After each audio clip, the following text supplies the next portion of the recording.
Welcome back to The Language of Business. We're on location at a second company here in Boston, Achvr. They want you to live a happier life through sharing first-time experiences. I'm with founder and CEO Ryan Traeger. Welcome to The Language of Business. Thanks for having me, Greg. I appreciate it. Your website is cool. The video overviews are even better. But how does it all work? The easiest way to think about it is we're trying to help you track, discover, and share all the things that you want to do and get credit for the things that you've done. So this is all the things that are on your bucket list, big and small. But how is the online world better than the old school, very boring written bucket list? Well, we think there's a lot of ways it's more interesting when it's online. The first is that it's centralized. It can be used and accessed from any device. It's also a place where, if you're willing to do so, you can share this information and find other people in your life that want to do the same things as you, which is very unique. You can't share a piece of paper that's on your fridge with someone else and say, what are these things do you also want to do? Certainly you can, but it's very analog. So let's walk our viewers through a typical example. Sure. I might want to go to the Grand Canyon. What happens if I achieve that 2 months from now? So you come in, you add that to your list and say, I want to go to the Grand Canyon. Ideally, we find a way to connect you with a business that can help you do that, maybe for a discount. You come in, once you've done it, check it off, and then the system starts to understand you a little bit better, and it can start to suggest other things that you might want to do as well. So in the event of a national park like the Grand Canyon, you'd also see things like Zion, Bryce National Park, Canyonlands, other things like that that would be interesting to you, hopefully, because you're sort of an adventurer, an outdoorsman. Now, is this going to be suggested to me anonymously or by my demographic or actually personally to me? All of those things ratchet up to you personally. So your demographic would certainly be taken into account, your existing behavior of people like you. So we're using a lot of different data sources to make the suggestion you're getting valid and interesting to you. If you want to keep it anonymous and just have that be your local planning, but be able to access it from anywhere, you can do that too. And the typical user is going to go into this knowing what you're going to do with the data. Absolutely, yes. We're very, very open about how we use your data. And at this point, and really forever, we'll only ever use your data to get you interesting information back to you. So how do you then make money? We connect you with businesses that help you do the things that you want to do. So in the event of the Grand Canyon, we would connect you with, ideally, a lot of different businesses. This would be travel companies, tourism companies, things to do in the area of the national parks that you're visiting, right? So this could be as simple as a restaurant while you're there. You're not going to be eating at the Grand Canyon every day, so we want to make sure that you find the best restaurants that are around you, or the museums that are in that area too. So the idea is that anytime you broker a relationship with a provider of the service, and we've done that for you, when you transact, we take a small fee. So if the system is suggesting I take a certain airline or book a certain tour of the Grand Canyon or Yosemite National Park and it costs me $100, you're going to get some percentage, $3, $5, $7, $10 out of the deal. That's right, and it's never coming from the user. It's always done from the business. And do you think these collected data are going to have any interest to advertisers?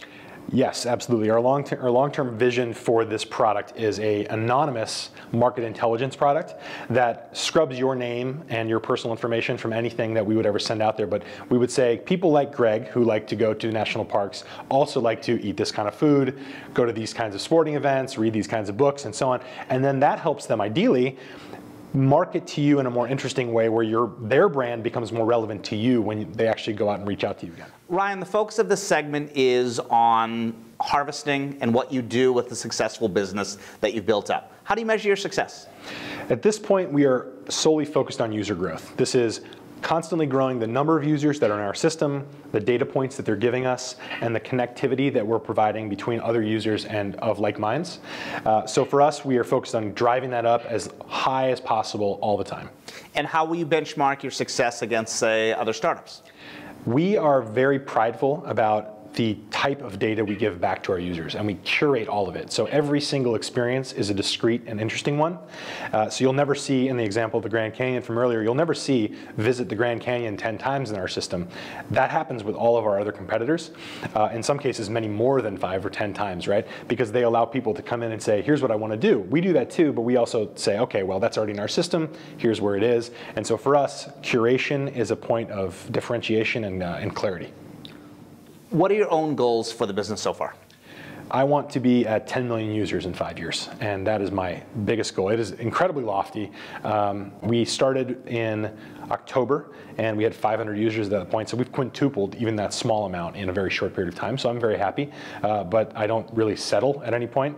And so, like I said, we've got a very lofty goal, and I want to be at 25,000, 100,000 next year at some point. Ryan, what do you think your next strategic moves are for the company?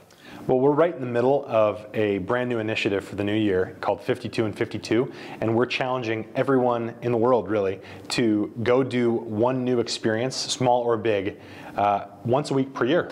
And the idea is really to go out there and do all the things that are on your list, right? Stop having it be a list that you aren't checking things off of. Get out there, even if it's just reading a new book or clearing your Netflix queue. It could also be climbing Mount Everest or jumping out of a plane, right? So we're trying to get you to start doing more because we're trying to build momentum in your life and connect you with all the people in your life that want to do these things too. What would an end game look like for Achvr?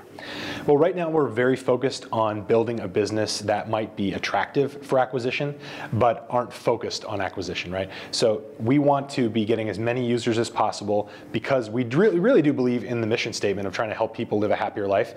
And if we do that right and we drive towards that goal, we think we'll start to become attractive for a lot of different types of companies. Whether we decide or not to work with them is another story. That's probably a few years out. Ryan, would you ever consider a brand extension to the company instead of just selling it? At this point in our lives, we're still very early on in understanding our own brand and what it means to people, but there's a lot of different tentacles with this because we're trying to do everything and kind of be everything for everyone, right? This is life we're talking about, so we could connect ourselves with a travel company, we could connect ourselves with a dating site, this could be an outdoors site, it could be a lot of different things. Ideally, we'd like to keep the mission that we're on at this point, but of course, if an attractive partnership opens up at some point, we would certainly entertain it. Ryan, thank you. Next time on The Language of Business, we're going to talk about make versus buy. But we're not talking about computers or hard-to-find software. We're talking about people. And how do you outsource and when do you outsource to ramp up more quickly than you could have done with your own internal staff? I'm Greg Stoller, and thank you for watching The Language of Business.